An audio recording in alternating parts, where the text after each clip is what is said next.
All team, give it everything you got. It's time to fangirl flail with Fangirls Going Rogue. Count me in. Never get between a Mandalorian and a weapons package. This is the way. News, discussion, and commentary from the female point of view. You call this a diplomatic solution? No, I call it aggressive negotiations. She's as important as he is. With your hosts, Tricia Barr and Sarah Woloski. Boy, am I glad to hear your voice. Strap in, because this is where the fun begins. I like the sound of that. Welcome, Yub Cubs, to Fangirls Going Rogue. I'm one of your hosts, Tricia Barr from Fangirl Blog, and with me, as always, is my bestie in the Force, Sarah Woloski from Skywalking Through Neverland. Hey, Tricia. What would happen if I wouldn't be on the show? Would it just be you? Just me talking, I guess. I just kidding. You said with me as always. Yes, I'm always with you. Well, we have to say happy May the 4th, everyone. And let's see, it's still Season of the Force at Disneyland through May 11th. Very short window now, because guess what? Disneyland's 70th anniversary is coming, and they're not waiting till July 17th, which is the actual anniversary. Nope, they are starting their celebrations on May 16th. Yeah, they got to preload that merchandise in there. Yeah, it's already at the parks. I was there last night, and it's everywhere. So it's more stuff than just that first little stuff that when I was out there for a Season of the Force, there was just some little things like a lug bag. I guess there's just like way more, right? Oh yeah, there's definitely way more. There's going to be waves of it coming. Right now, I think it's still that stuff, but they just released today the foodie guide for all the Disneyland 70th anniversary celebration, and their Matterhorn macaroon is getting a makeover. That's one of my favorite treats there.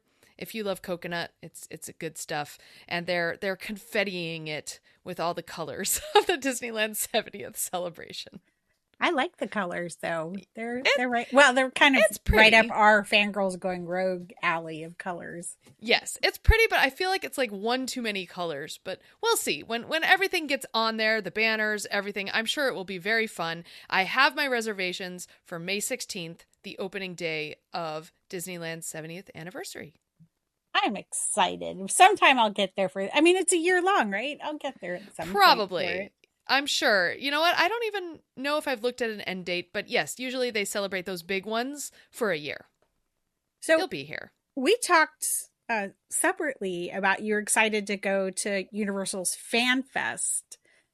And I wanted to ask, how was that? Because I kept seeing these things on Instagram from you there that, you got to do like your Star Trek fandom, a little Wicked fandom. So how was that? Yeah, it was really cool. So this is Universal's answer to Disneyland's Disneyland After Dark nights. And you've been to a Star Wars night, right? Yep. So, a lot of it is a lot of pictures and photo ops and stuff for the Star Wars nights.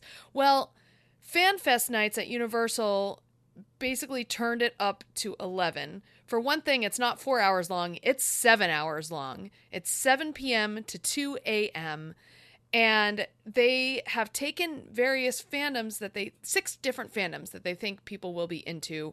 A couple of them were anime related, so I didn't know what they were. But one big one was Star Trek, and another big one was Back to the Future. And because it's Universal Studios, they have the backlot there. They have the actual courthouse square where Hill Valley, Back to the Future, 1950s, was filmed. The actual location.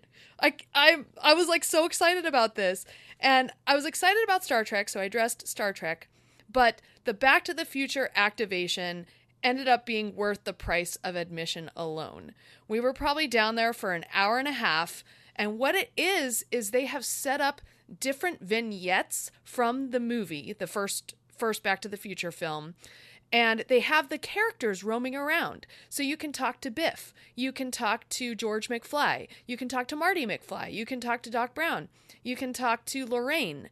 You can have an Enchantment Under the Sea dance. And they have a 45-minute cycle where at various times, probably 10 minutes apart, they'll have different scenes from the movie play out. So like you'll see a crowd gathering at the courthouse steps, and you'll go, and it's Marty McFly and Doc talking about how they're going to get back to the future, 1985. Or you'll go over to this car that's on the street next to that, and it'll be Biff and who's trying to, punch George McFly and get, take Lorraine over, basically assault Lorraine, and George punches him. That scene plays out right before your eyes. And meanwhile, in between these scenes, you can talk to these characters and have little conversations.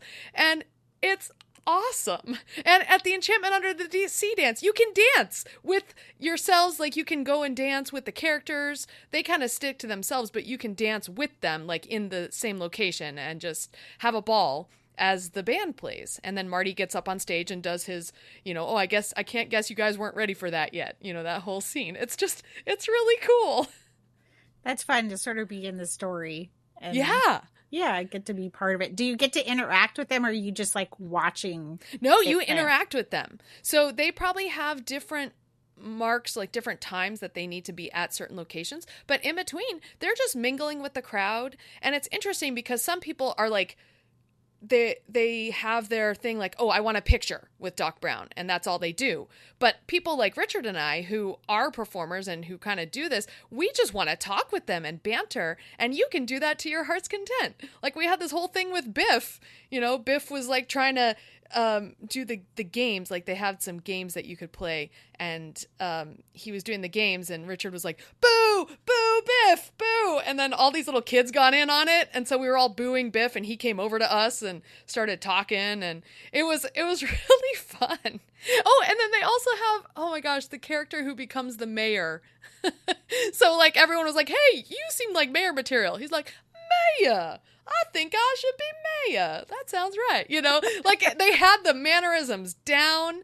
And what was really funny is after each 45 minutes, the characters would switch out. So you'd get like a different Marty McFly, but he'd still be like doing the Marty McFly shtick, but it's like a different actor. Talk about recasting. Yeah. Get used to it, right? Exactly. But it still worked, it was fun. So I definitely recommend it. And the Star Trek experience was also really fun. It was called Star Trek Red Alert. They had a walkthrough. And so you'd go through in what they're calling pulsed walkthrough. So they'd like have a group of people of about, let's say 40 people. And you'd go into one room where two actors who were dressed in Starfleet uniforms and kind of dressed like different Star Trek aliens, they would do a scene.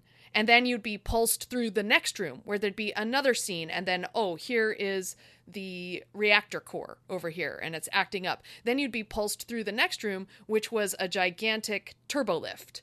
And then you'd go to the next room, which was the bridge. So it was really neat. You could not sit on the captain's chair, but because that's where the actors were acting and stuff. But they did have a separate captain's chair set up outside that is like a photo op. Yeah. Well, so it was very cool. And if you can get out here, I definitely recommend it. Sounds like fun. I mean, I was looking at I think they were Tribble Truffles that you were. Yes! Tribble Truffle Trio. Yes. Yeah. Another coconut snack at Quark's Bar. So they had done an overlay of a restaurant, Quark's Bar, and then right across the street from that, they had 10 Forward. So you could have a drink at 10 Forward.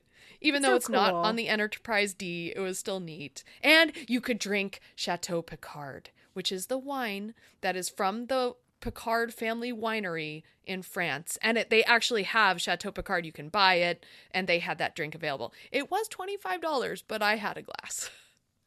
You only live once. Exactly. Exactly. So I'm going back on Mother's Day. I'm excited to do more stuff because we never even got to Super Mario World, which closed early. I think it closed at midnight, and we didn't know that, so we didn't get over there. All right. There's a tip for people who are going. Mm-hmm. Get over there fast. Absolutely. It was fun. So I guess we should talk about some Star Wars, maybe, for May the 4th. I think so. I mean, I feel like right now I'm getting assaulted by like, yes, buy this, buy that, merchandise here, merchandise there, this sale, that sale. Mm-hmm. And Star Wars news too, right? True. And then Andor is happening, Andor season 2. Like there's nothing let up, and we've got like Tales of the Underworld coming out, which I feel is kind of getting overshadowed by all this Star Wars stuff happening. But, yeah, it's hard one to stand in the shadow of Andor, I think right now, because it's just a lot of, if you're covering Star Wars right now, you are in like, it's sort of been like injected into your veins for like 4 weeks now with Celebration. And we are going to talk about Celebration eventually. But I mean, between Celebration rollout, then the things that we found out in Celebration, and then Andor itself hitting right after Celebration ended, and Tales of the Jedi coming out. There's also Light and Magic, which is really getting kind of overshadowed, but it'll be there. It's the documentary season 2 that they're doing, talking about sort of ILM's digital era,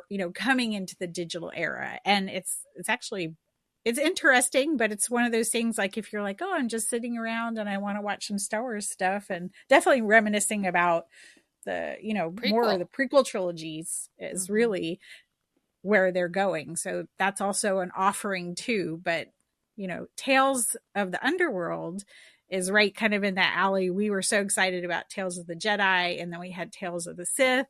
And so this one I was really excited for. And we got to do an interview with Nika Futterman, who's played Asajj Ventress since the Clone Wars movie.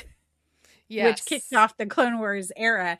And that is a separate priority transmission. We'll talk a little bit like our basic quick review, and then let you listen to her talk. So we definitely encourage you to go check that out. And we're going to kind of stick to a little bit of Andor today and a lot of Celebration. And that's where we're going to go, because we have a lot of things to cover. Yeah. Yeah, so let's do it. So we're going to start with Andor season 2.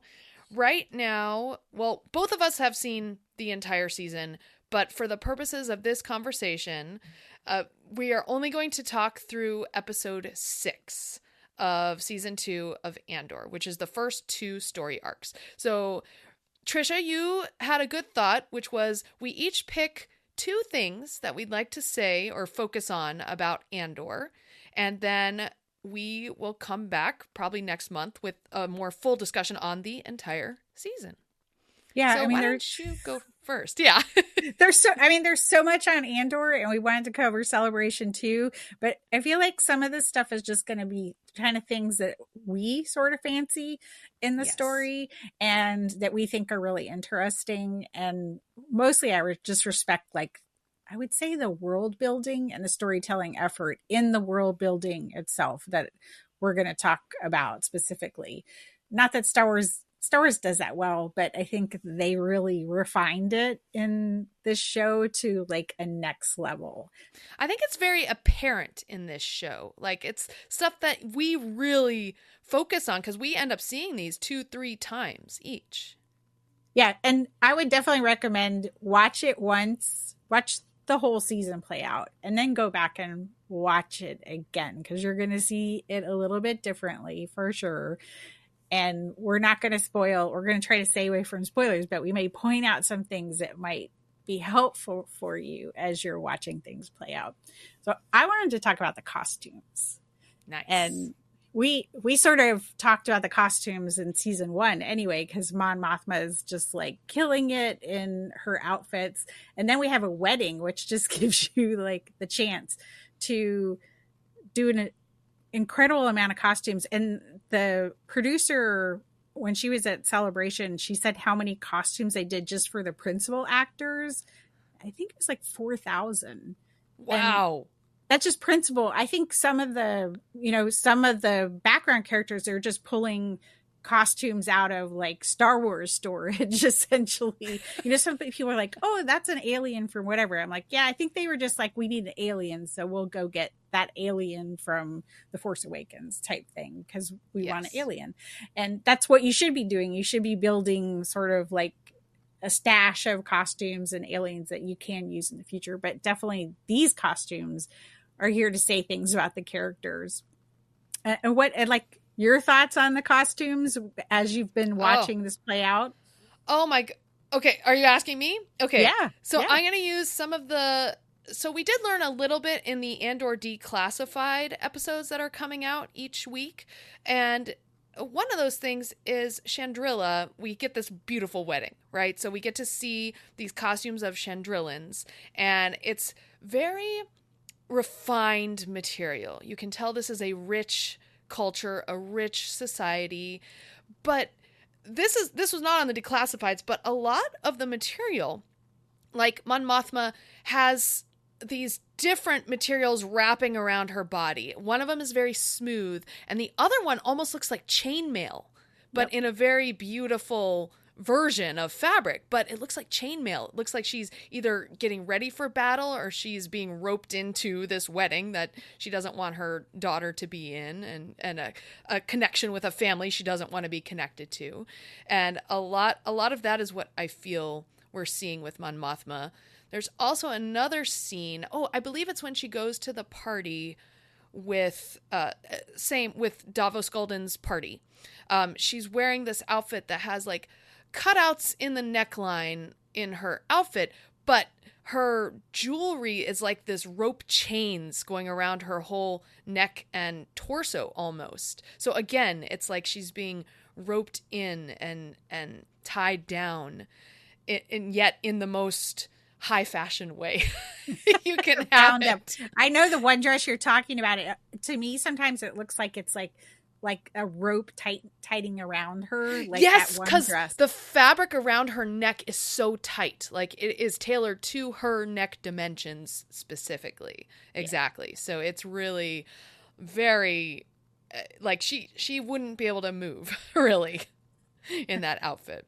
So that's my overall thoughts, but let's get into some of your thoughts here.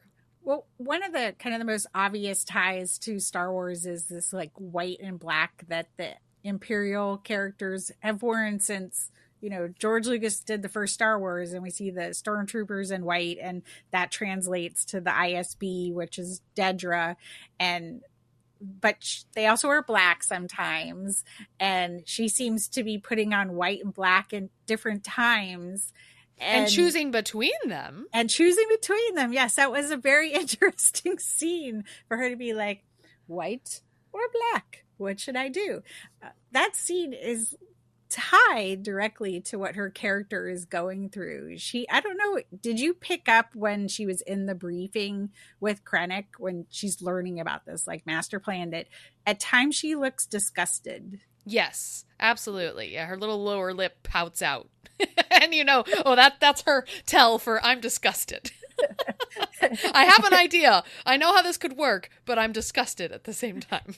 Yeah, and she has a discussion before that dinner scene where she's choosing between the white and black, where she says to Partagaz, like, I don't want to do this. I want to do the Axis stuff. And it's her refusing the call. Like she's as the character, she's refusing the call. And then they have her pick between outfits.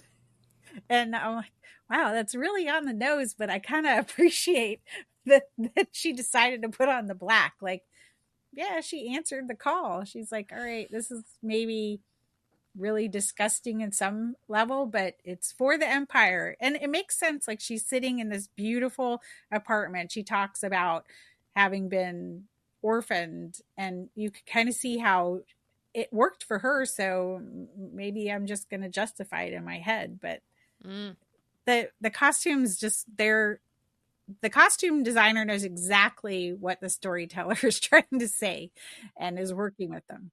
Yeah, I believe it's Michael Wilkinson is the costume designer. He's incredible. And then there's another two colors that come a lot in the wedding is gold and silver. Ooh. And are there any silver outfits that stuck out to you? Oh, well, I would say, the one I think of is the wedding dress, which Lita wears. And right. Mon Mothma is portrayed more in gold or bronze, I would say. She almost looks like a bronze statue. Yeah. So, and of course, Mon Mothma and Lita are at odds. as mother and daughter. They're definitely clashing in their colors. yeah. The one's cool toned, one warm tone, right? Yeah, it's like so like mom and daughter are not aligned at all in this. Yeah, definitely. So one of the notable times Silver comes up is Perrin's speech. Oh, his hedonistic speech, as Tony Gilroy calls it. I know. I like people are like, Tony Gilroy's like, I wanted to give him like a redemption, or not really redemption, but make people like him a little more, that we all really hated him in season one. And I think justifiably we hated him.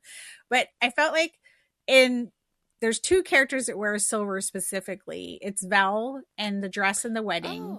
And it almost looks like, you described it, the chainmail material. Yes. Her dress is completely that, because she is like wrapped up in armor. Like this wedding is like one of the hardest things for her character to go through, because she's being denied love right now. She's giving it up. She's also a warrior for a cause. Like she's almost like a Joan of Arc in this type of chainmail that she's in. But Perrin wears silver, and I was thinking about like, why? Like, what is he doing? And I think he's putting on armor too. He has to get up and do this speech, which isn't necessarily who he is, but it's something he wants to project. And he's actually, I think he's like up there. It's a bit of armor, a bit of him projecting himself as this like light in the moment. He even talks about joy. He makes this like really good point. Like, you can't just suffer, like things are going to seem great now and then they're going to go downhill, but you have to find your joy or your hedonism. He took it too far, but he did. Yeah, you got to find your joy. It's like the Inside Out 2 message, right? Yeah. To find your joy. Yeah, I was thinking more like it, Where Was Sadness was running around that wedding at the end with Mon Mothma. But yeah. Aww. But one of the interesting things, and we could do like a whole thing just on what Mon Mothma wears, but the first scene, which is one of my favorite scenes, it's a one shot. I don't know if they really did it in one shot, but it's meant to look like you never leave the character. You're always in her perspective, and it just moves around. She's in a gold outer tunic, and this is very kind of like Asian inspired. They said they mixed it up with like Japanese culture with Scandinavian culture, but you really get the over color is a gold, and her under outfit under that is a blue, which is the color of rebellion, and then under that is her white, which is the color we know her as from the original trilogy, right? So they wrapped her up. They put her in the white and then the blue of the rebellion, and then wrapped her up in her wealth. Wow. Wait, so why is blue rebellion? Is that just like because Star Wars or just in general? Well, think about the first scene in A New Hope. Who do you see? The rebel soldiers that have that shade of blue. They're in that blue. Yeah. Okay. Yeah, so it kind of ends up being that color of the rebellion that you don't really realize, but you pick up on if you pay attention to characters in this show specifically, that the characters who are in the rebellion are wearing blue. Brasso, and also the degree of their blue shows something about them too. Wilmon wears a very dark navy blue. Clea also wears a really dark navy blue, and I think that says something about them. They're a little bit more of a darker character. Luthen starts out in a purple, but slowly transitions to, at the end of the wedding, a dark navy color also as well. So yeah, Talia wears a blue, but not as dark a blue, and Mon has blues at different times. Tay wears blues mixed with golds and orange, but they become different as he reveals some truth, because he does know about the Rebel Alliance. So it's right to have him in blue, but they change how the blue is displayed on him as we reveal, and he's more willing to kind of like suck up to gold covered Skuldrin. Yeah. Oh, wow. Yeah, those wedding scenes are so striking, and I feel like That's really interesting. Because blue, we haven't seen Mon Mothma in blue in the first season, I don't think. This is the first time we see her in blue. But also that blue with all those golds and whites and things. I mean, those dance scenes look like they're straight out of a Renaissance painting. Yeah. Do you think this was intentional on their parts? Absolutely. Yeah. Okay. I mean, Chandrilla, we find out when they reveal the Shandy Merle. Yes. Those kids, I don't know what they're going to do with a 25,000-year-old statue, but starting out well. That there's a lot of history. And so, yeah, they're supposed to be like European or Rome or, like a really established culture that has withstood time. 25,000 years is a long time for a culture to have existed. Because Renaissance is kind of like that. Like it's the flourishing of these cultures that went through the Dark Ages, in Europe, and so all of a sudden they're flourishing. The painters are learning more about 3 dimensions, and that's what Renaissance paintings came in with. That all of a sudden you're seeing paintings from different points of view. Yeah, interesting. Okay, so yeah, it's about their culture. I think that's what it's saying. Makes sense. And the blue, if you even think about the blues and the oranges, those colors make sense. Like if you're talking about art in like older European, like if you've toured palaces and castles, they always had the gold frames. So the colors don't want to clash too much with them. So if you do color wheels and stuff, oranges and blues, and sometimes you see orange purples, those type of colors work well together. That makes sense. Yeah. And then we have the burnt orange color that comes up a lot. That's in the wedding with Skoldra, and Mon wears that orange in the dance at the end. Oh, see, I saw that as bronze. It is. It's testing kind of that. It's like the fancy version of burnt orange. Yeah. I love that scene because it's finally when she has to she's stepping into I would say, the really famous speech that Luthen gives where he's like, I gave up this and I gave up that. Well, she's starting to realize like he knows how dark he has to be. Like he says, Yeah, that's okay. The moment where Mon is like, we'll find a number to get Tay to come over. And he's like, well, I think you know the number. And I think you know what we have to do. And she's like, what are you saying? And the fact that you don't know, how nice for you. like, wow.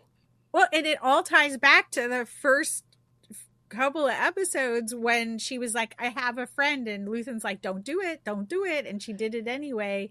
And now, she's losing her daughter, which I think it's been a year-long transition. Yes.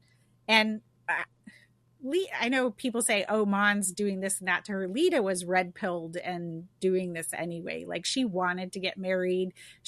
That's why they show them in opposition. It's just she's been through like a year-long mourning period of planning this wedding, which is going to be like the loss of her daughter.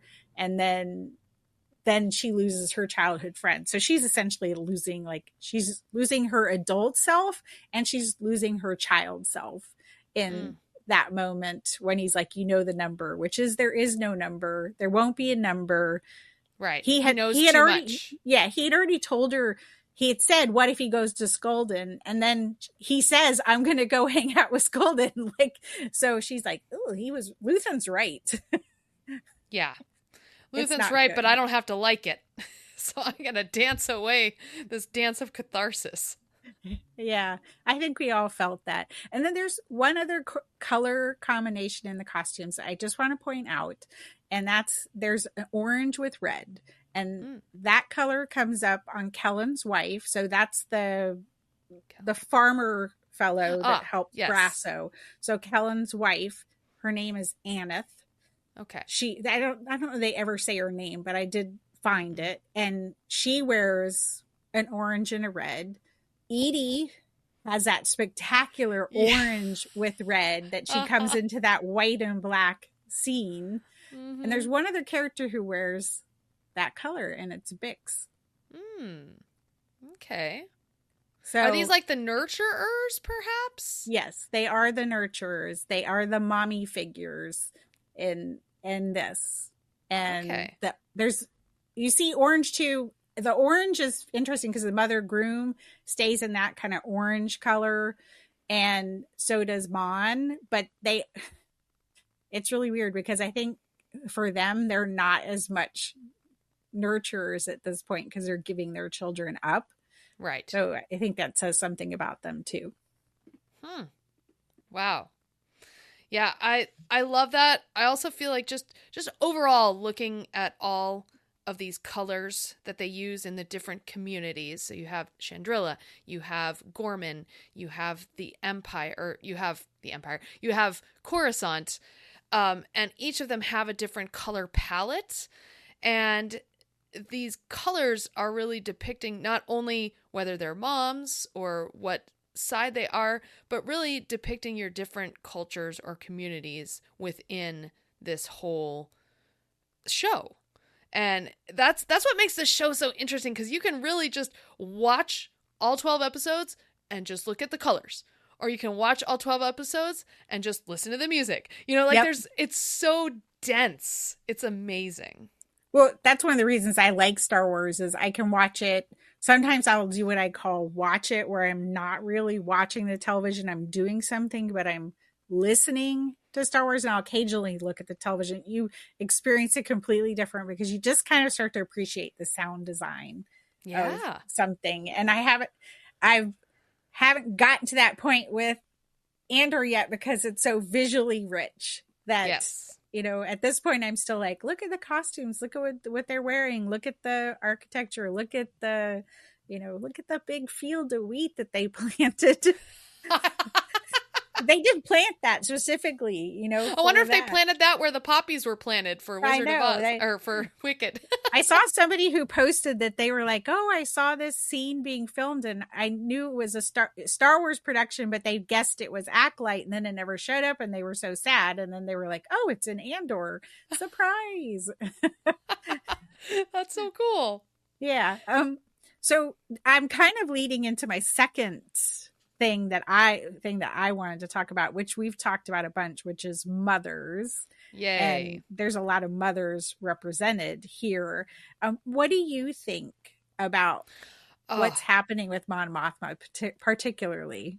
Okay, well, one of the most poignant scenes to me is, I think it's the end of episode 1. So Mon Mothma, she's nurtured her daughter, and now she's at an age where they find themselves at odds.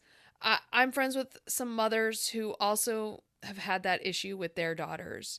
But at the same time, Mon Mothma is a mother first. And so when she hears that Lita is having their first fight with Stecken is her intended, she drops everything, even talking to Tay, to go and console her because she's a mother first. And that scene to me was so poignant. It also kind of showcased the fact that, yes, this series is about huge world-building events, huge life-changing things for the Star Wars characters, and yet, what are they fighting for? They're fighting for being a mom and consoling your daughter. They're fighting for a love story. I love that this series juxtaposes those big moments with these small, tiny things. Yeah, I mean, she's trying to be a bunch of things. She's trying to, be a politician. She knows that she needs to lead. She's giving money to this rebellion that she's helping form, and still trying to be a mom and trying to balance it all out. And probably thinking, wow, if I hadn't have done this or I hadn't have done that, maybe Lita wouldn't have made this choice. I mean, even to her own peril, she offers Lita an out right at the end. I mean, I don't know if people think about when she's saying you could do this and you could do that.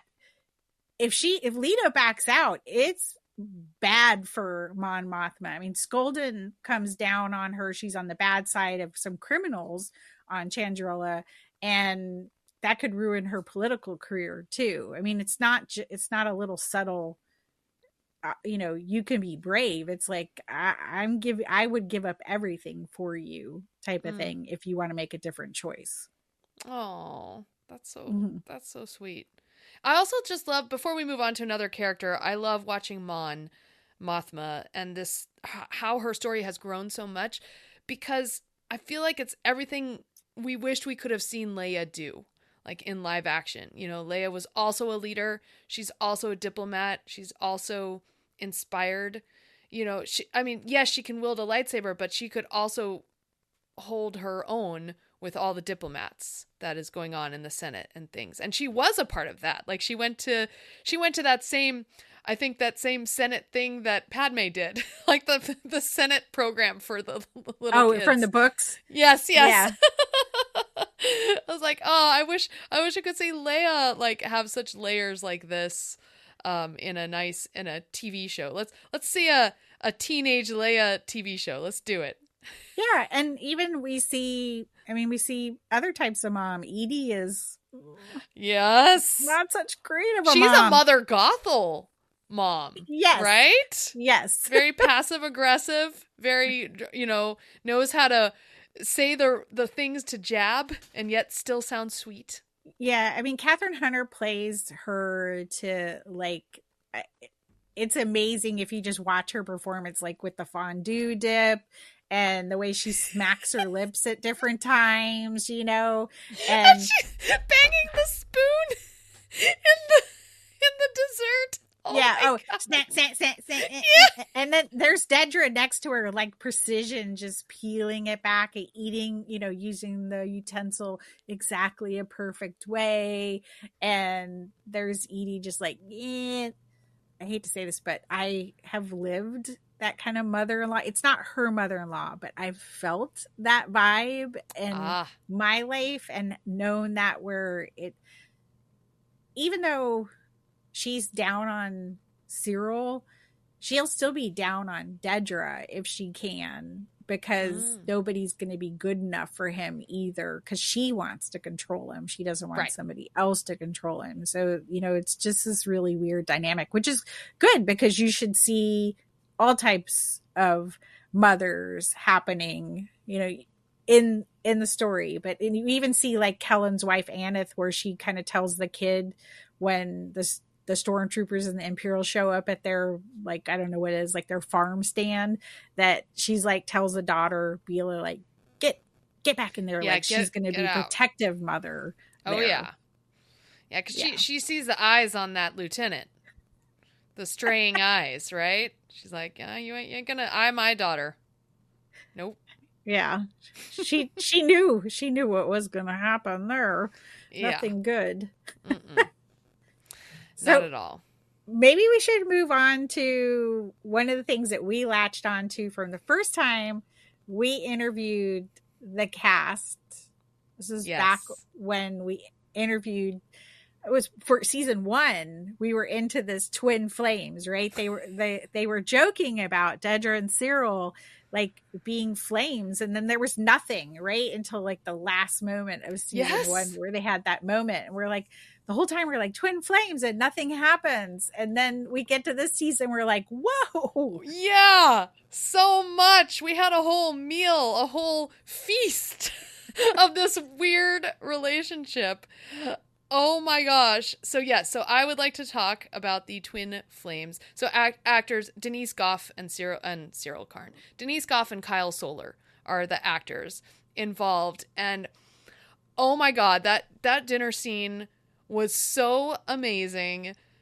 Just even getting ready for it, they were both like figuring out what they're wearing. They're looking in the mirror. The mirrors are split, so there's like 4 of themselves looking at the mirror. And this weird jazzy music is playing that you hear nowhere else in the entire season. It's just so odd. Even the actors think it's gloriously strange. Like they've both mentioned how they like leaned into the weird. Like, how can we make this weird? Weird.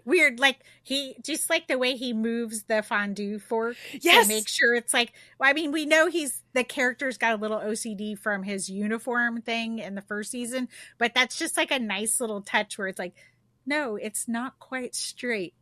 Mom's coming. I have to be perfect or she'll pick on me for something. And even when he did, it was, everything was perfect. The perfect cakes and the whole table setting and the ambiance. And he still got picked on. Yeah, because he didn't have spiced tea. But then go ahead. She knew that. She was setting him up to, Absolutely. Okay, so he didn't have spiced tea. Anyway, so yes, she's picking on him the whole time. He goes in the other room and and you see the shot of him laying face down on the bed. Oh my God. And later, I just saw a reel today and we'll play what he says about this. We've all been there, right? Yes. Kyle is, honestly, he disappeared. I had no idea, and then I saw the show. I think Ariel said to me, the director said to me, but I want to say what Kyle was doing. I was like, oh God, what was that? And then when I saw it, it's like these two women negotiating, and then it cuts to, it was the way he did your body. It's like, how is his leg?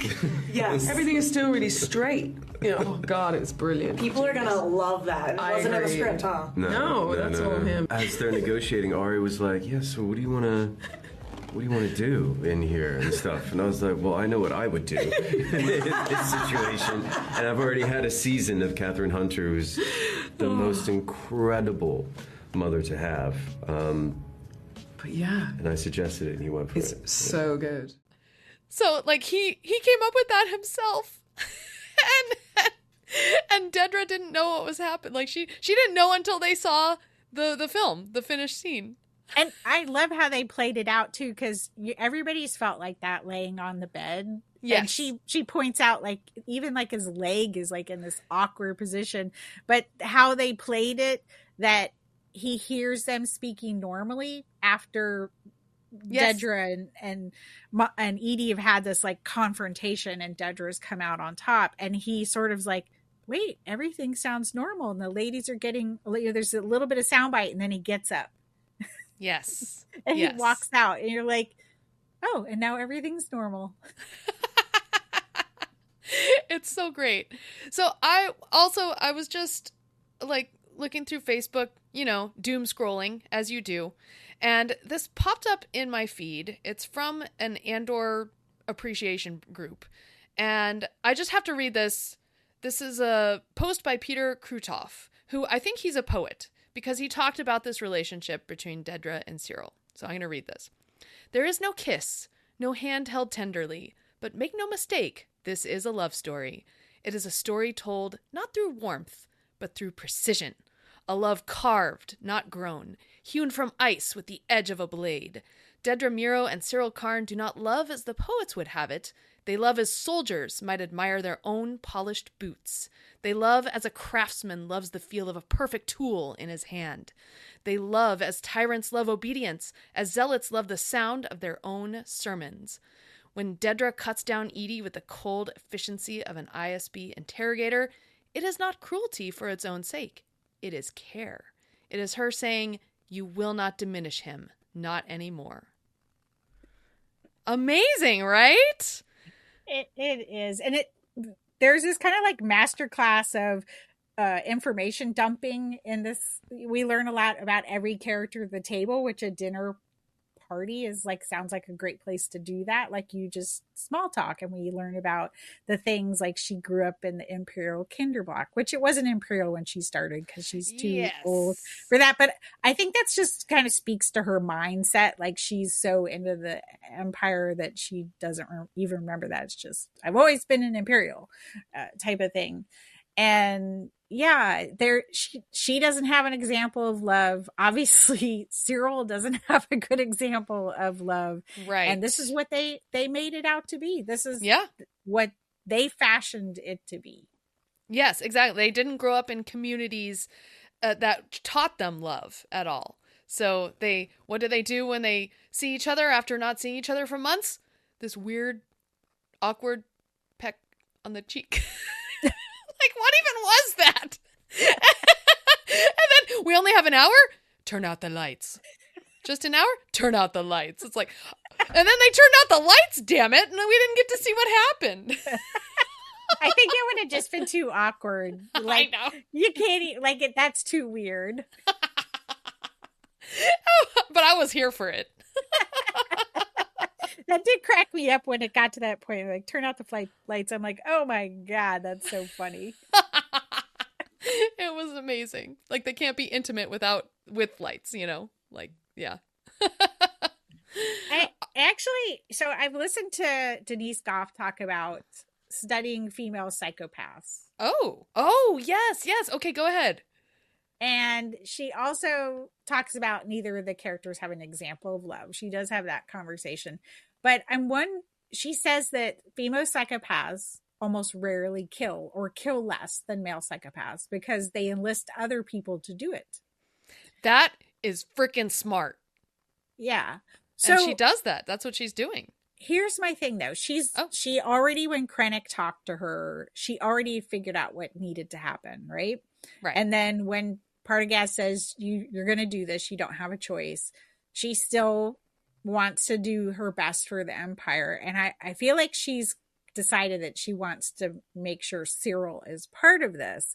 And one of the plays here that she's seeing is that Mommy makes him spin out of control and she needs him to be in control. And yes, there is some sort of like kind of over like care for him, but it's also from a position that she needs him to be in a better frame of mind. So she very quickly assesses the situation and realizes how to make that happen. But that's her job. She's Imperial Security Bureau and very quickly figures out, I need to control this woman. And when he walks away, she is like, I'm on it. I'm going to take control of this situation. And it's about what she needs. And that's perfectly acceptable. I like that this is like a character who's like, I know what I want. I know what I need. And I mean, even one time Edie tries to kind of like, well, that's a mouthful, and she's like, no, she just like pushes it in harder. And I just love how she played that. Oh, yeah. And when I say, what was her word? When I say choose, that's not a choice. Imply that's a choice. Yeah. That was amazing. Oh, that speech must have been so fun to say. Like, for sure. I mean, it's right up there with one of the best scenes in Star Wars. And it's just such a weird thing for it to be, but I thought it was just delicious, meaty scene that the actors were like going all out, all three of them, and we learned so much about those characters for going forward. It's amazing. Yeah, amazing. All right, well, let's get into the one other thing I wanted to talk about in Andor right now, and surprisingly, it's not music. Because there's so much going on, I feel like we need to have the whole series out before we can talk about the music. So I want to talk about world building in terms of production design. And right away, you see very significant world building, again, with Chandrila, with Gorman, and with Coruscant. Chandrila has these round circles, as opposed to Mon Mothma's embassy quarters on Coruscant, which had the octagon doorways and door frames and windows. So I'm just so curious about those round circles. And then Gorman doesn't have, they have circular windows and circular mirrors that are really cool. Like there's these windows that open and they're circles, but they have columns for doorways. Like the doorways are almost like these, what is it? They're not triangles, but it's like the bottom is bigger than the top. And then it's like a nice framed door. Also, it's very elegant design, elegant lines. And production designer Luke Hull said that it was a Northern Italian vibe that they were going for on Gorman. Yeah, I mean, that was my kind of thing. I sort of felt like when I looked at it, I was like, what are they? That's what I wondered. I want to know, what were you basing this on? Because it looked very European, obviously. Yes. And you get the French vibe from very much that they use the French language to make the Gore language. And they used French actors to play the resistance. But I knew the visually wasn't quite France. Right. As far as the look. So Northern Italy totally makes sense to me how it works, and just the kind of the elegance of it, how craftsmen have built, like you said, the columns and structures and gore. And Mon Mothma's estate is just supposed to show you how freaking wealthy she is. Like, yeah, made of that stonework, these round, like, how do you make round stone? Well, you pay people a lot of money to make those carvings. Exactly. Yeah. Because, straight doors, you just build it and chop it and put a thing on it. But to do everything round and all that stuff is just meant to denote her wealth and how established they are and how long that stuff's been there. And well, and then they also, continuing from season 1, they frame Mon Mothma a lot in these rounded doorways. And a lot of the people, do you want to speak to that? Yeah, particularly Clea. Clea's, when she shows up, she's in the center of doors a lot by herself.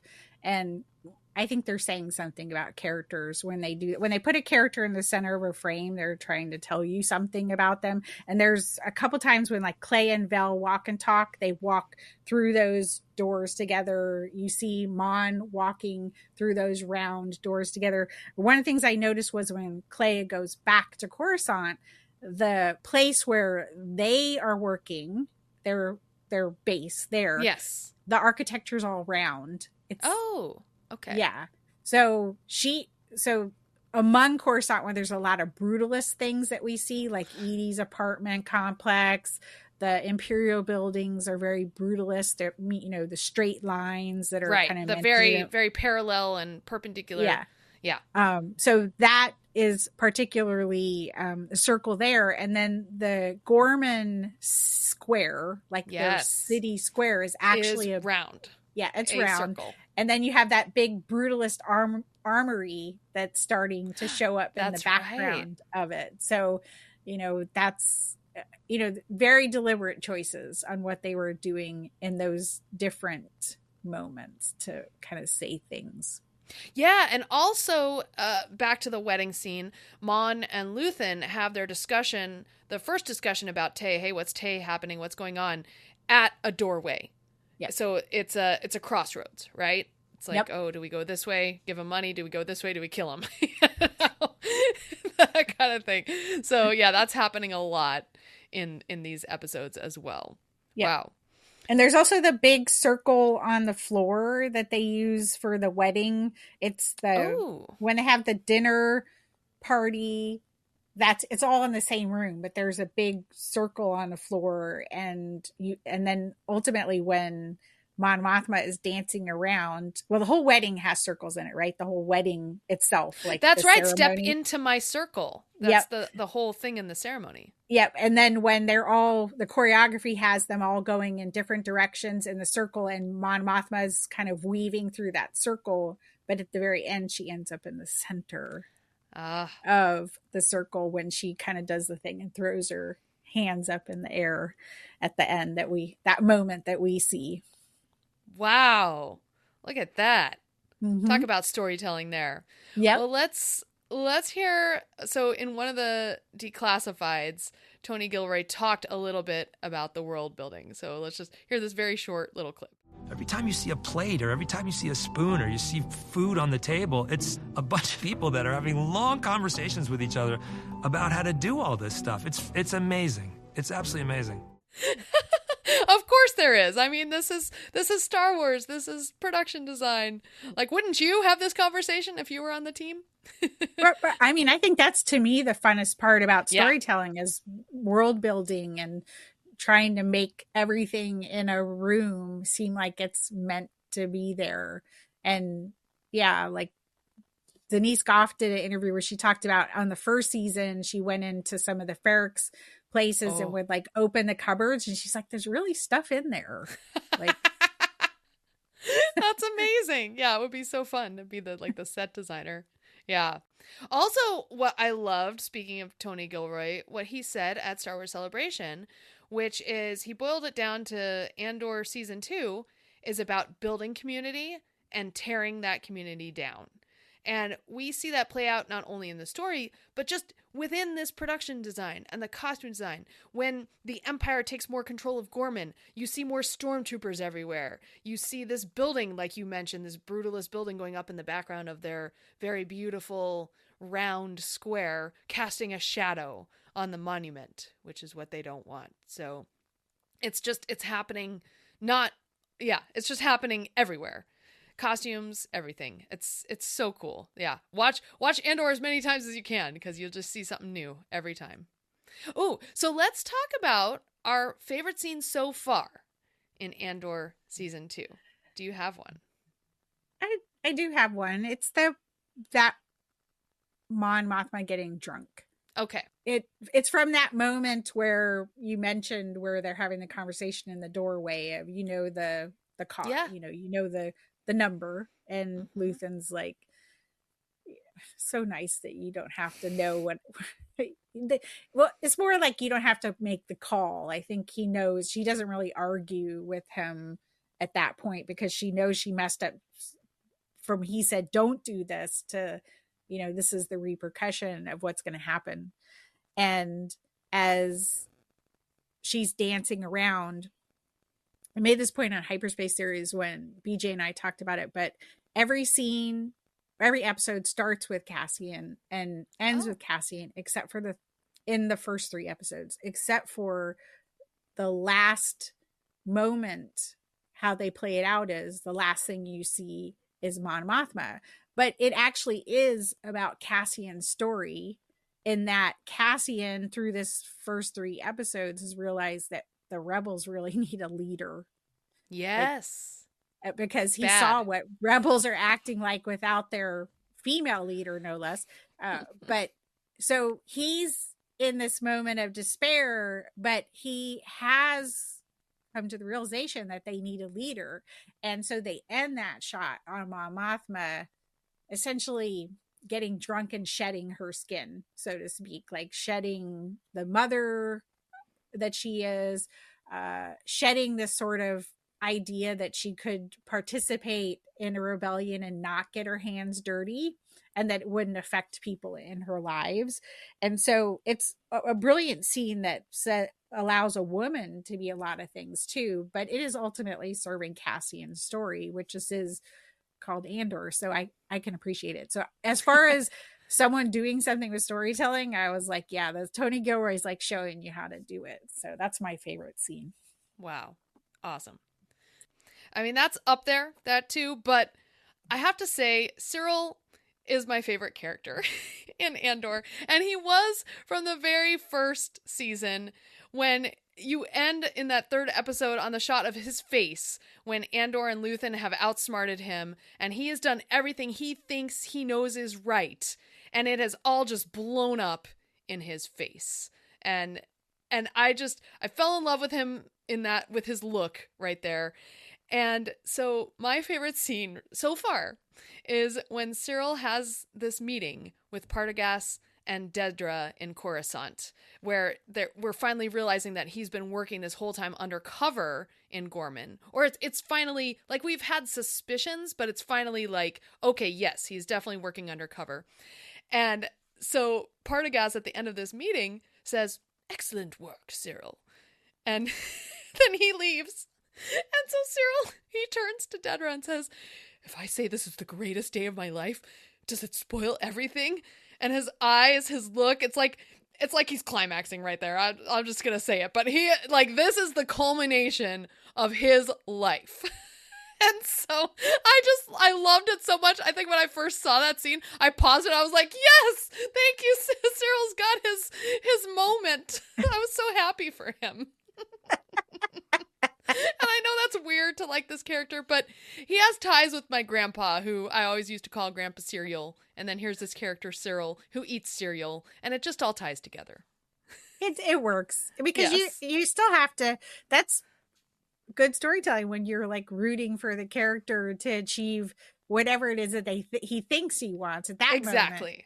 Yes. He's achieved what he thinks he wants. Now, sometimes characters realize that maybe they shouldn't have wanted that, but at that moment he was like, yes. It's the greatest day. And I reveled in his eyes just tell a story, right? That actor, like I want to see them do more. Like I need to see what they've done, those two actors, because I want to follow them. He's fantastic. She's fantastic. Yes, absolutely.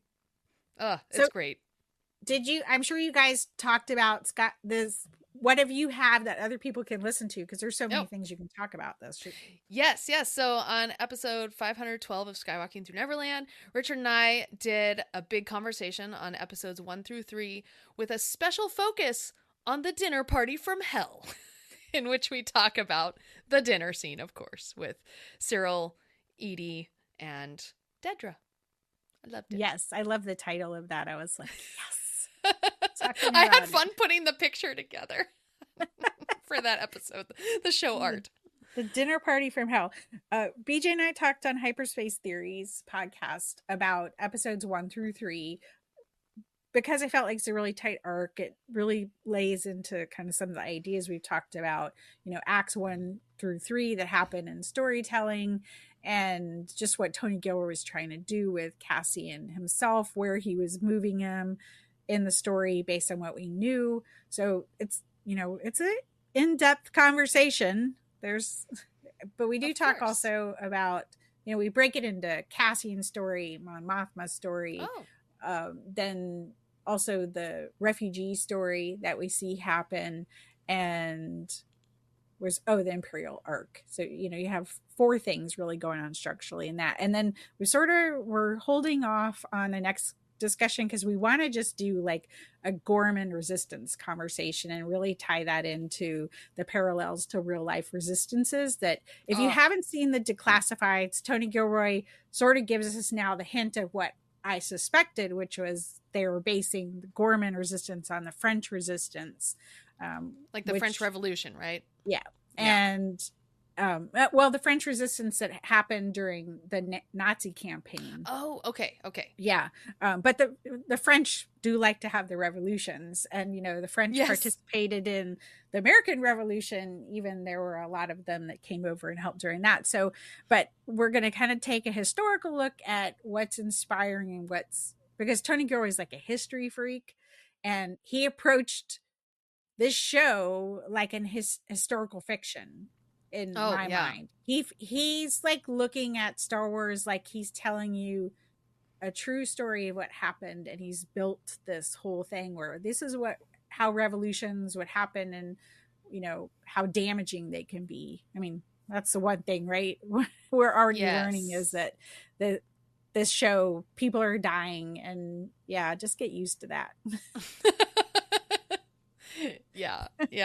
Well, he even, I heard a soundbite from him where he even laid out the fact that, Bix was sexually assaulted, because that's a big part of history, unfortunately.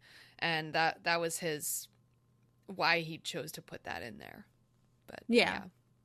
We do talk about that on our show too. So. Okay, good. Yeah, I did read your review about that, and it was a good. Yeah, there should have been a trigger warning, but I don't necessarily think they should have not had it, but there should have been a trigger warning. Yeah, and the one good thing is I've talked about this over the years, is I feel like George Lucas wanted to talk about the perils of fascism and authoritarianism and dictators, yet over the life of Star Wars, Lucasfilm has made symbols of fascism and authoritarianism, like stormtroopers, seem like the good guys and things to celebrate, and we sell a lot of toys. And Tony Gilroy even makes a little stab at that in the scene in the Harvest in episode when the girl she's playing with the ATST. Yeah. That they trying to normalize it. Like, he wants you to notice that kid's playing with that, and that should make you feel uncomfortable. So if nothing else, people have had conversations where they're like, yeah, the stormtroopers scare me now. Wow. Right? And you should be scared of stormtroopers. They don't represent good things in our history.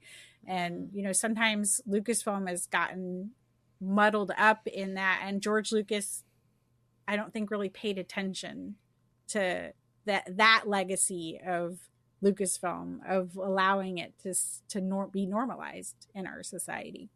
Okay. So, we want to talk about more fun things, though? Yes, because you just went to Star Wars Celebration Tokyo, or Celebration Japan. In Tokyo. Yes, but also you went to Disneyland, Tokyo Disneyland, and Tokyo Disney Sea, which I've always wanted to visit.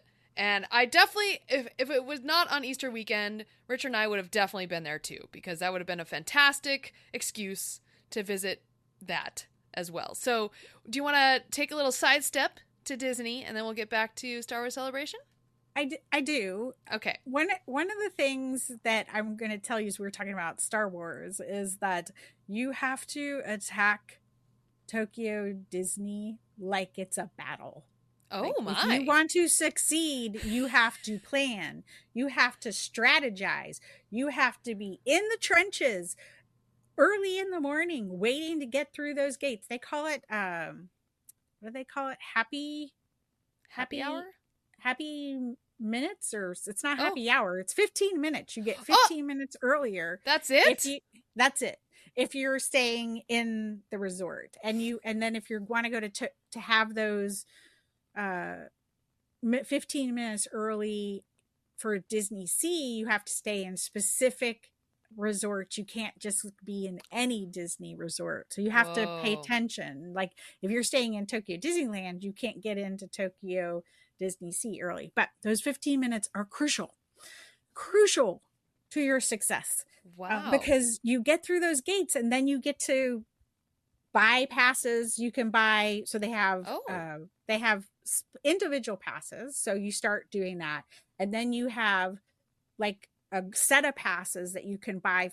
It's like whatever ride you can get. So you can buy like that cluster of passes. And we found that you could only get like 2 rides out of that. And then you also have like freebie passes that you can get for the next lower tier. So you have to have a plan. You have to know where you're going to walk politely. And then it's a 18-minute walk at a hustle to Fantasy Springs from the front gate of Holy Disney. buckets. That's gigantic. This is Disney Sea, right? Disney Sea. It's a 15 to 18-minute walk at a hustle. Wow. But one of the interesting things is you'll see the cultural differences when you're there, if you ever get to go, is that, people are ready. They are ready. They get a lot of people through those gates, like, because they got it. They're on it. Nobody runs, you're walking, but you have to be organized. And actually, I think you would love it there, because I feel like the Japanese people are like you. They're happy, but they want to tell you to stay in line. Like they will, like, I think of that time when you told the girl to put her phone down on Soarin'. You were very nice, but you're like, stop filming. You're ruining our enjoyment. That is every member of the cast team at Tokyo Disney. Like, they are so polite. They are so happy to have you there. But if you step out of line, they will be like, and I always thought it was funny, because if you're American, they're like, if you stay here, the rule is no more than 45 minutes, no more than an hour. Look, whatever it is, like, they didn't tell other Japanese people that you couldn't linger someplace. But if you were American, they were like, you're only allowed 30 minutes in this restaurant. It's like, okay. Whoa. Or whatever the limit was. And then there are other places where we're like, this dinner is going to be 2 hours. Are you willing to sit for 2 hours? I'm like, 2 hours? So take 2 hours to, so... But they were going to enforce the norms, which it was good to go to Disney before I went to Celebration, because they were the same way in Celebration. Okay. It's fine, because you just have to accept that there are rules, there's a plan, and you have to follow it, and they're going to expect you to follow it. See, this is how I plan Disney days in parks that I don't go to randomly, like whenever I want to. So that makes sense to me. Like, I always have a plan. I'm the planner. You have to have a plan. You have to have a plan. Yeah. So Fantasy Springs is Galaxy's Edge on steroids. Ooh. And I heard, isn't there like a whole Tangled section? Yes. But when you walk in, it's the same idea where the music starts shifting and they have the same type of big opening, except they've carved all the characters into I'm thinking of like the Tree of Life, except it's Elsa and Anna, like up in those flowers. They're carved into the arches, and Peter Pan, and then there's Rapunzel on the other side.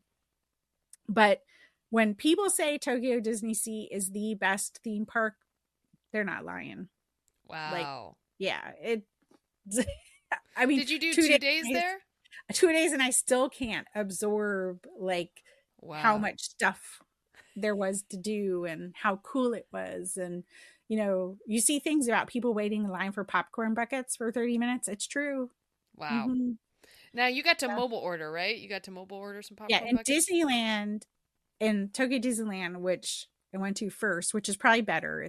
It's more like Magic Kingdom or Disneyland. It's not quite as intense, but you kind of learn the vibe. You can mobile order and use that to my advantage many times. Popcorn buckets was one of the things I didn't have to stand in line for. And actually you game plan that in to do a popcorn bucket as in the park going in, and I didn't have to wait in line. So I got my Pooh Bear one, and they eat some weird popcorn, like shrimp garlic popcorn. And yeah, there were some ones I was like, wow. Yeah. And I got indoctrinated into Duffy culture. Yes. One thing I learned Duffy has a bunch of friends. This is back to cultural things. It is possible to rein in people who are buying too many things, because when anything with Duffy in it, because it was their 20th anniversary, 25th, I don't know. But anything with Duffy, you had to get a virtual queue to go into the store. Wow. When you went into the store, you got a talking to from a cast member who showed you the rules. It said, well, you can only buy Duffy stuff in one store, and that's it. So, you know, you could, if say you went in the store with Richard, you both got virtual queues into there. If you bought stuff, then you could buy your stuff, but then you couldn't buy anything in the next store. If you got into the other queue, you'd have to have Richard buy it. But so you can only get, but so if you're like a reseller, you can only get into one store, you can only buy two of something, and that's it. Like, yeah, they were like, but you get a lecture, and you have to, they show you it in English to make sure you understood. Wow. Yeah. And that also so they don't let you buy 10 Tauntauns willy-nilly and hang them around your body? Nope. Or 10 Death Stars, or I saw that picture of the one guy that had like 20 Death Stars hanging from popcorn buckets. Nope. None of that silliness. And also I learned that Donald Duck is the man over there. Really? I wonder why. Well, it's his 70th, I think. And they wove that into the Disneyland, and there's duck. I mean, so much duck stuff. I've never been a Donald Duck person, but I actually bought. They have these little sticks that they have a duck on them, and when you go wacka wacka wacka, that's what it makes. It makes like a duck sound. So I had to get one just because it was so funny that everybody was walking around with these stupid sticks. So yeah, I bought a Can you take that stick and waka waka out in the backyard where there's a duck? Your duck. It sounds like a duck. It's a perfect call. But so Rapunzel, you would just love. Like Rapunzel's up in the tower singing. It's animatronic and she's singing, and then you go in the boat ride. That was fantastic.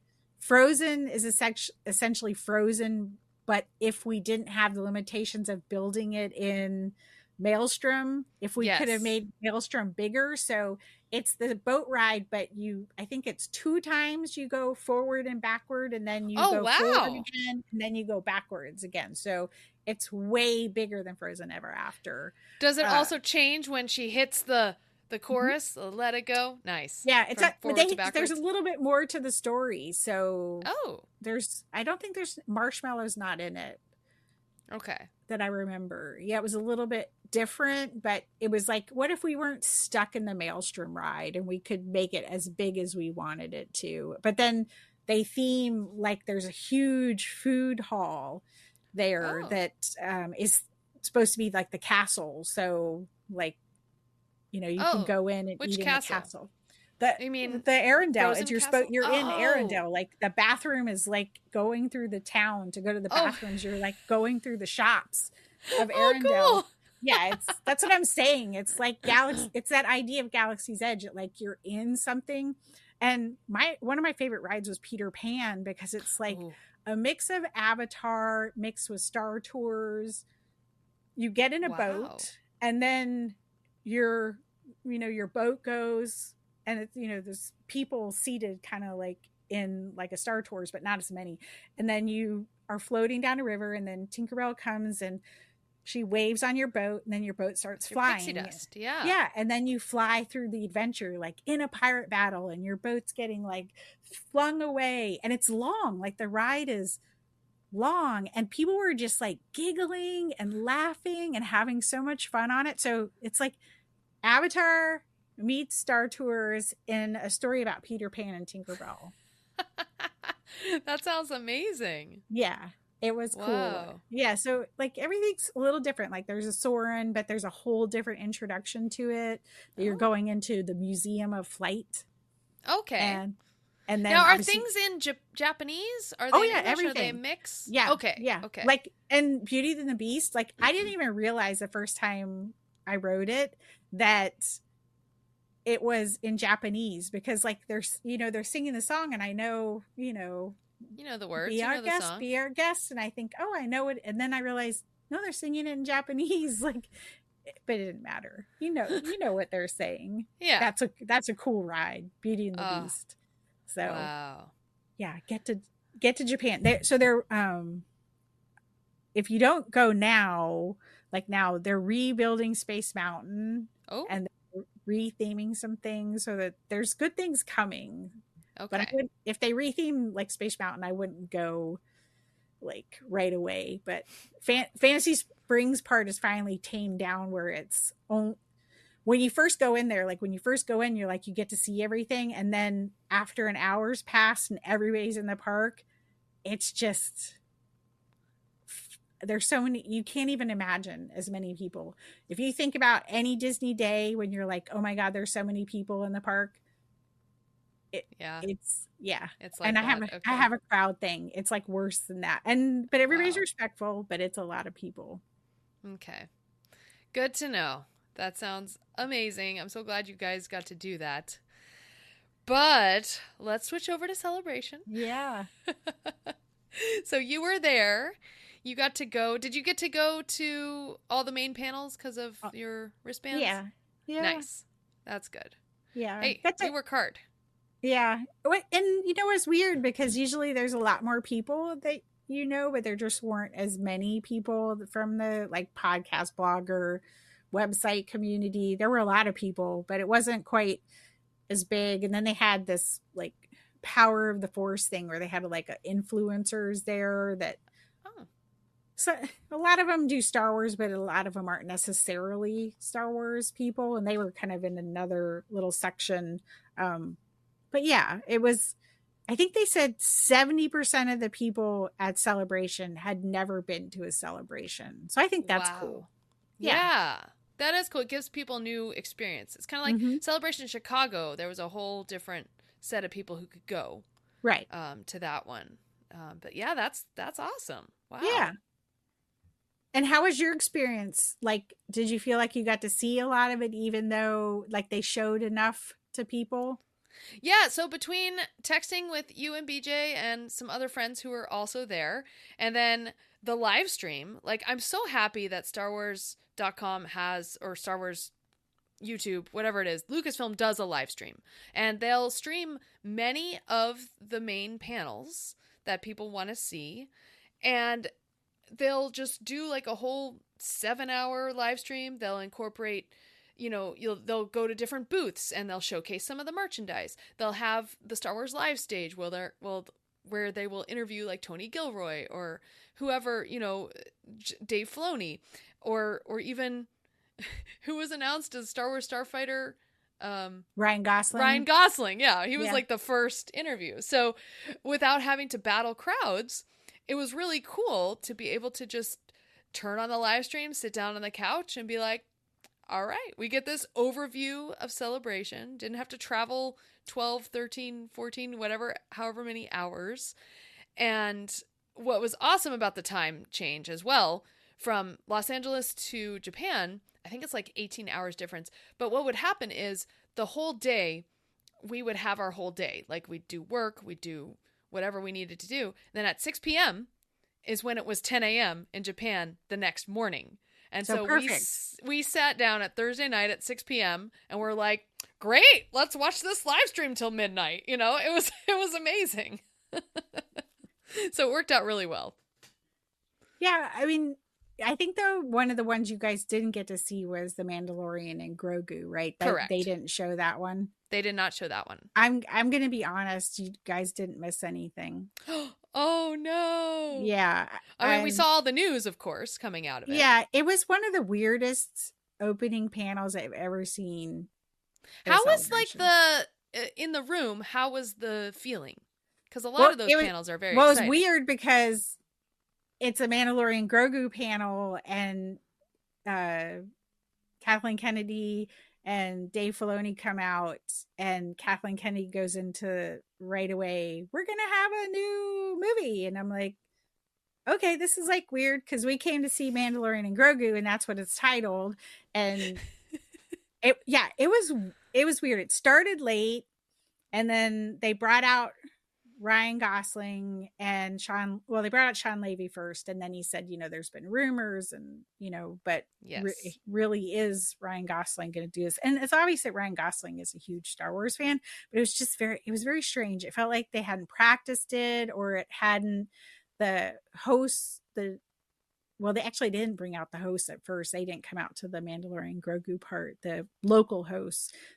They didn't get to practice it when they got to their part for the Mandalorian Grogu. It was very strange. It was actually the whole first day of Celebration was very disorganized in general. I'd say, yeah, they didn't have queues up for Hot Toys place, which was just like, and they finally madhouse. They fixed a lot. Like they did a good job of like fixing things, but all these things they've known are problems they should have had ready. Yeah. The first day, like the art store, if you bought art, if you didn't buy art, you could walk into the art store and look at a table. If you needed to pick up art, it was an hour and a half wait because they only had one person checking people in. Wow. Which is just silly, so there were just a lot of silly things. But the Mandalorian Grogu panel, they said more in this live stage stuff. Yes. Because the hosts knew more of how to draw like Dave and John and, draw information out that people wanted. Whereas the hosts that they had that were local people seemed like they gave them questions and that they had to hit certain marks. Yes, it also seemed like watching them, because we saw a few panels with those hosts, and it just seemed like odd because their prompter would be like kind of in front of them, but they were talking to the people beside them. So like the eye line, they had to keep looking, and I could tell it was a little disconcerting for them to have to do that. And they were actually way better. The ones that you guys could see, they were way better, and it still felt kind of like disjointed. It was way more disjointed. Like what you saw was like way better. Like they actually got to practice a little bit and get some feedback. The first one was like, no, it was like a mess. And they gave us those little, like you had a D23, the little light up bands. Wristbands, They didn't really align with anything that was happening. They would go off randomly. It's like, so why is it going off? What's going on? Huh? Yeah, and even by the time we got to the Ahsoka panel, which was one of my favorites, I think it was the vibe between Dave and John and Rosario and Hayden. Was way comfortable. Like it felt like they had practiced it. They had a plan. Obviously, Tony Gilroy had a plan. The actor got to say something. Diego got to say more than one thing, which he should. He's executive producer and the star, and Tony got to say more, but like that one was like, managed, a good panel. And yeah, I got to see that one. That was nice. And then Dave Collins did a good job with the animation 25th anniversary. But I felt like for us, like a lot of this stuff was stuff we knew.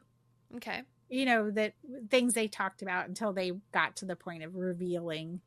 Oh, right. Well, okay. The thing I appreciated, going to the Ahsoka panel, the thing I appreciated about the Ahsoka panel was the fact that Ahsoka came out when the actor strikes were going on.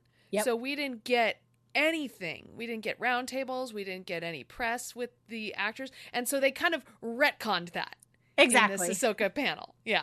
So that was great. We got to hear about season 1 and then they got to tease season 2. And I really appreciated that. Well, and, in some ways, Celebration has gotten away from celebrating things like that. Yes. And been more about trying to tell us about things that are coming. And I actually enjoyed that part of getting to celebrate things that we like and letting the actors finally get to talk about some of the things that they never got to talk about. I mean, Rosario is so well spoken. Yes. And she knows what she wants this character to represent. She said something about just Sabine being such a generational character, that she really represents the generation that's coming behind that needs to find Star Wars. And just, what she says, obviously Dave, he's giving us I work in long arcs. And I'm like, we talk about this every time. What's Dave telling us? He's telling us there's more to come. I have a big plan, but I can't tell you it all right now. Yeah. Yeah. It's all in his head. Or on a little notebook somewhere. Yeah. Okay, so going into this, like if I was going to Celebration Japan, I would be the most excited about the 25th anniversary panel of animation. Because I feel like animation, well, again, with Fangirls Going Rogue, we kind of grew up through Rebels and just that whole having that basis in Clone Wars. And I feel like some of the best storytelling has been in animation for Star Wars. So how was that panel? Can you give me an overall sense and how you felt? What did you take away from that panel? So that was the afternoon panel on Friday, and it felt more like home. It felt more comfortable. Like one of my favorite panels I remember is that episode 7 panel back. Yes. I mean, just the energy in that panel is hard to reproduce.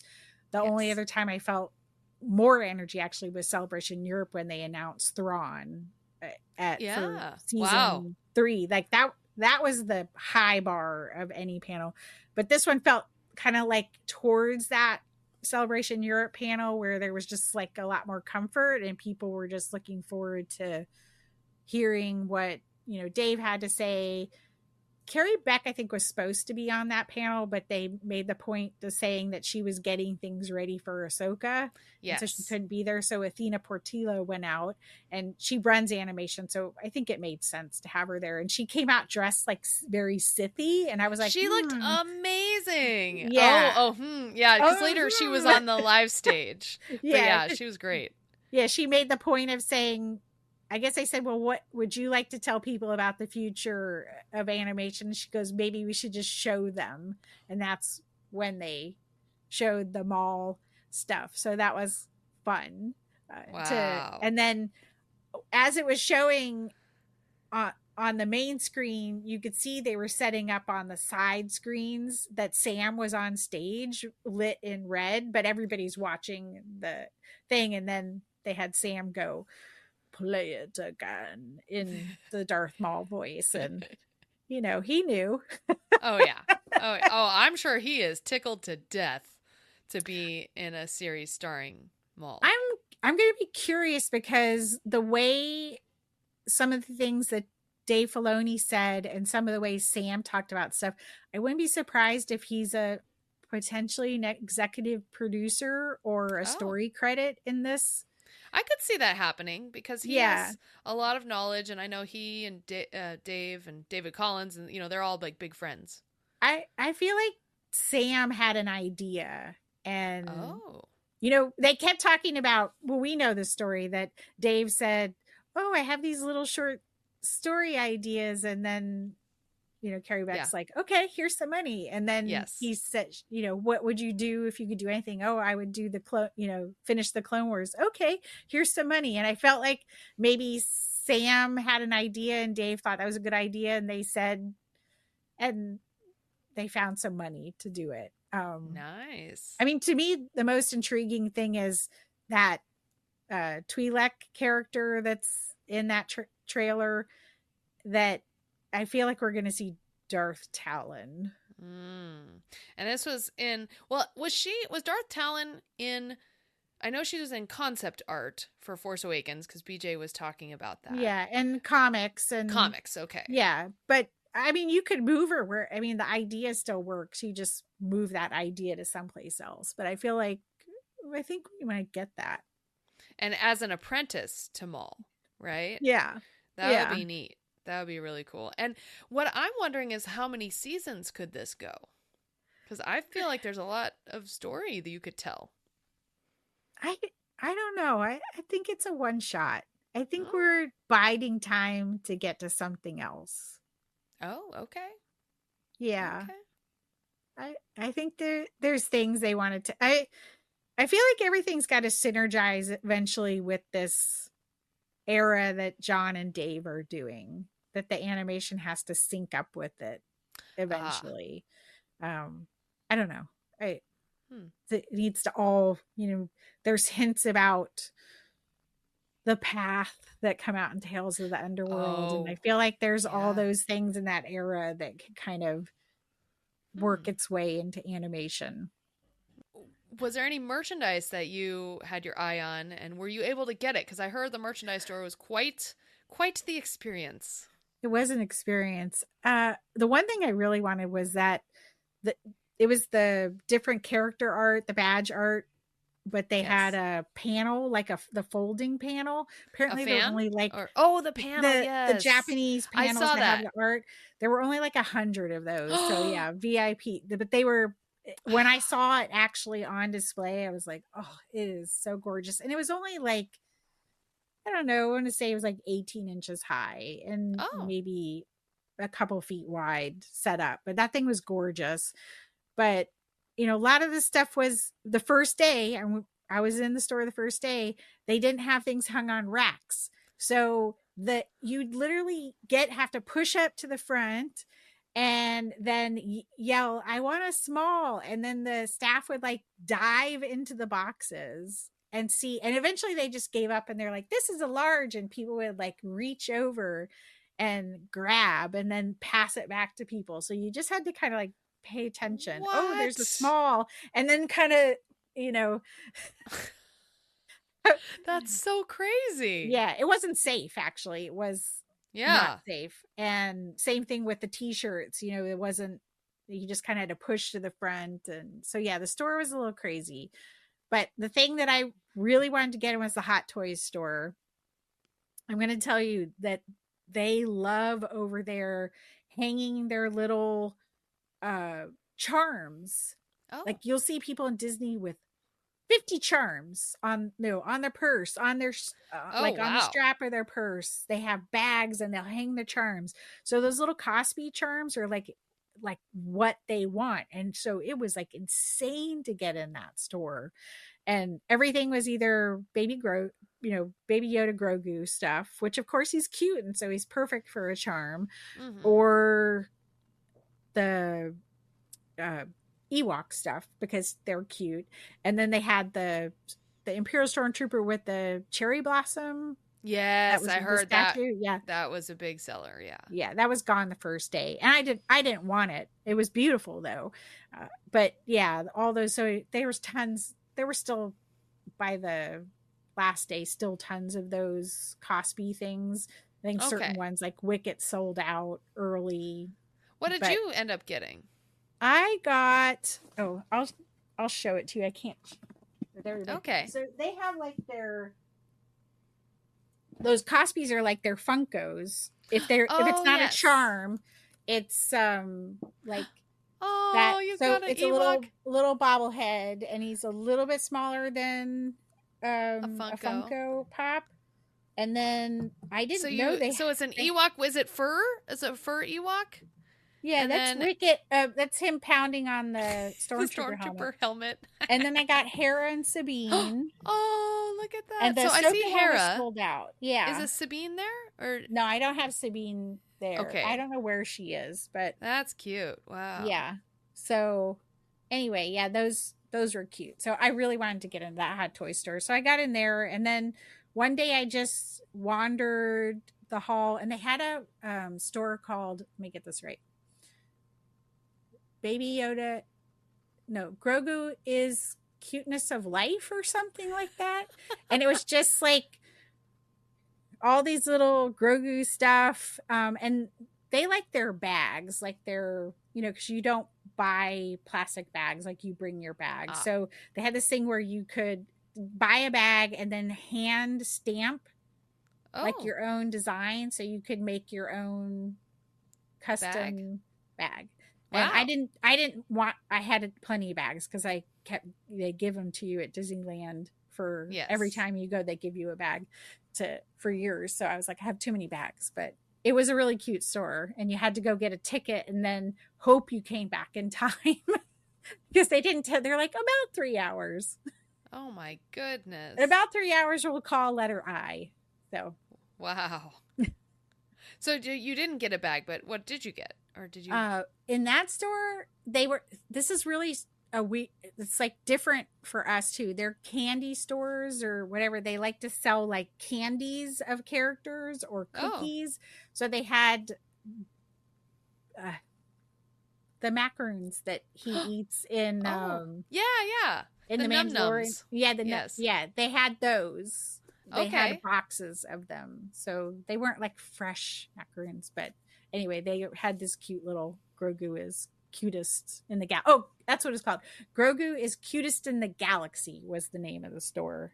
Oh, so cute. But I do have to say that some of the more fun shopping was going to the mall by the convention center after getting my badge, and they had a Star Wars pop-up there, which I got a couple cute things. They had a store that's like a normal store that had a bunch of prequel trilogy stuff. Wow. There, and I got a really cool Ahsoka shirt there just in the mall, and all the malls were playing Star Wars music. Oh, that's great. Yeah, all of Japan was into the vibe. I love that. So Galaxy's Edge, take note. Yeah. From malls in Japan. Just play the Star Wars music already. Play the Star Wars music. Yeah, they were and then Disney has like their, I don't know, it's like their downtown Disney as well. I can't remember the name of it, by the train station. And they were playing in their mall. They were playing Star Wars music the whole time too. So, yeah. Awesome. I have to say that I bought more Disney stuff than I bought Star Wars stuff. Okay, got it. Yeah. You sent me a nice gift from Lena Disney. Bell is now my girl. Oh. She's my Duffy girl. And yeah, I love that. Yeah. And they have a lot of they have way cuter like chipmunk stuff over there. Way cuter Pooh stuff. Not a lot of Eeyore. And then you'd see like random weird characters from a franchise. Like the Lost Boys are really big over there because of the Peter Pan ride. So like I got Lost Boys hat. Like the hats, right? Yeah. I think they've started a pop-up over here. I've seen someone with the fox hat, like all the Lost Boys little fun hats. Yeah. Cool. Oh, that's so cute. Wow. Oh, all right. Well, is there anything else you wanted to say about Celebration? No, I'm curious what you're most excited about that they announced there. Okay, so I feel like, Andor, by the time the Andor panel happened, we had already seen all of season 2, so it was just exciting to see the actors talk about it. But so out of all the things that they announced that I don't know about yet, Ahsoka season 2, I would say I'm really looking forward to, especially after BJ Priester came on to Skywalking Through Neverland, because he was able to use our media wristband over there in Tokyo. So he came on and we talked about Ahsoka season 2 and where it could possibly go, especially since they recast Baylan Skoll, who was he was on the pointer finger of the father and you had the son and the daughter from the Mortis gods from that Mortis arc in Clone Wars. So if this all leads to some kind of Mortis thing, my mind would just be blown. I'm excited. And the whole Thrawn versus Admiral Akbar. I mean, this is literally, I grew up in that time where this was all your headcanon as you're reading the books. So just to see this all realized in live action, I think I'm most excited for Ahsoka season 2. And okay, so this is also a thing. Andor is very grounded, right? It's your grounded Star Wars. Ahsoka is the wibbly wobbly fantasy crazy. He leans into the space opera side of Star Wars. You know, so just I love make it that. weird. Yes, exactly. Yeah. And he said that. I love both sides. It's going to be weird. Like, oh, okay, awesome. All right, we're going to Mortis. Come on. We're going to Mortis. So what about you? What are you looking forward to most? Yeah, that for sure. Yeah. Ahsoka season 2. I mean, I liked Ahsoka the first season. It was a weird experience because we didn't get to hear them talk about it. We didn't get to get the deep dives. We're finally at Celebration, finally getting to hear them talk about a little bit of the stuff. And yeah, I was in for the, he said the two big takeaways were, we're going to have a war. Yeah. Right? When he says that's Akbar and that's Home One, and we're going to see Hera really get in the action and fighting. And then he says we're going to be weird. I'm like, yeah, okay, I'm ready. Let's do it. What are all these weird things going to mean? I mean, Mortis is one of my favorite weird Star Wars arcs. It was weird at first. I'm like, what am I watching? But it's one of those things that's very deep. It's like the more you watch it, the more you realize, oh, this has a lot of significance to Star Wars and our characters that we love. So I love that. Although it was like kind of really sad to hear Dave kind of get upset about recasting, he realized that there was a story to be told and you can't just give up on it, which is one of the things that we argued a lot about at Fangirl Blog was we need to don't lose Leia's story because Carrie Fisher's gone, because that actress put a lot into it, but she isn't only the character, right? And her arc just kind of whoosh at the end, it just in went part away. because they didn't know what to do. And in this case, I feel like Ray Stevenson was put his whole heart and soul into it, and it should be rewarded with it coming to a conclusion that he thought he was going to. It still should be finished. So I was like, yes, I know that's a hard thing to do. Same thing with Chadwick Boseman. I think it's a hard thing to do, but I think it's what they would want you to do in the end and say, I'm not the end and the beginning, which is, I know we're watching people freak out about Jimmy Smits not being Bail Organa. Yeah. It was so weird because I was like, that's not Jimmy Smits, but I know Benjamin Bratt actually, he works for me. I'm good. It worked. He just not quite as broad as Jimmy Smits in that weird coat thing they have him in, but that's okay. The funny part was I said when he first showed up, I was like, that's interesting because it feels like they put him in there just to get people used to the idea that somebody else is playing Bail, and that's exactly what Tony Gilroy said. Was he wrote a scene just for people to get used to him. You can't do a story about this time period and not have Bail Organa. Yeah, in the absolutely, so absolutely. He just went with it. So, but we're all here for Ahsoka, and they're just filming, so we have a ways to go. It's true, but it's exciting to know that they were just starting to film. Like that was cool at Celebration when they were saying, "Oh yeah, in a week we're going to be filming Ahsoka." Like, there was a funny moment on the Ahsoka panel where they obviously were planned on saying that Hayden was going to be in more. And that's what I had heard the buzz around was, they're working out and working with stunt people. So people in the industry talk that he was going to be in the next season. But she said something that Rosario did in the panel where she was like, working again with my friends, like Hayden. And it wasn't to the point where they were going to say he was in it. And Dave's hand just went over his mouth. That's the first thing I did was what Dave, I said, I think she just gave up something that they weren't supposed to give up quite yet. And Dave went like he does. And then, it was like 5 minutes later, they said, oh, and Hayden's going to be back. That's funny. And out he comes. Yeah. That's cute. Whoops. All Whoops. right. All right. Well, so is that rounding up our discussion? We are rounded up.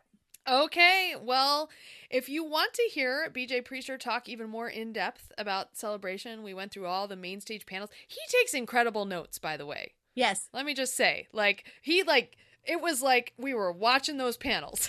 So Professor. He's a professor. That's what he does. Exactly. So Skywalking Through Neverland, episode 513, is all about Star Wars Celebration Japan with BJ Priester, and it was great. It's a packed, nearly 2-hour episode, but it's absolutely worth a listen.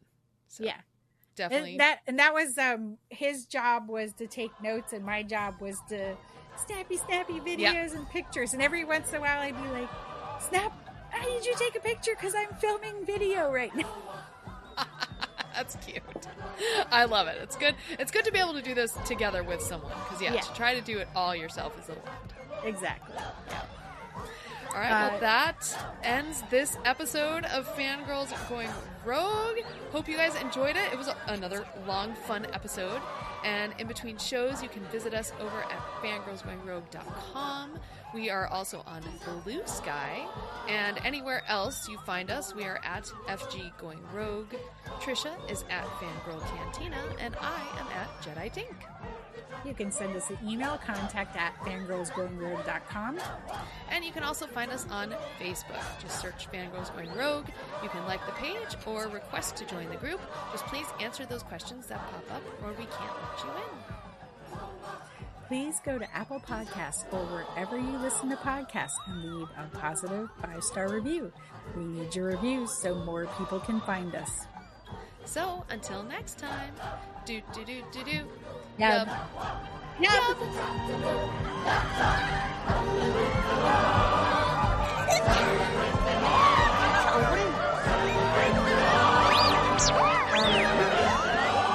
This site is not affiliated in any way with Lucasfilm Limited LLC, the Walt Disney Company, or any of their affiliates or subsidiaries. Yep.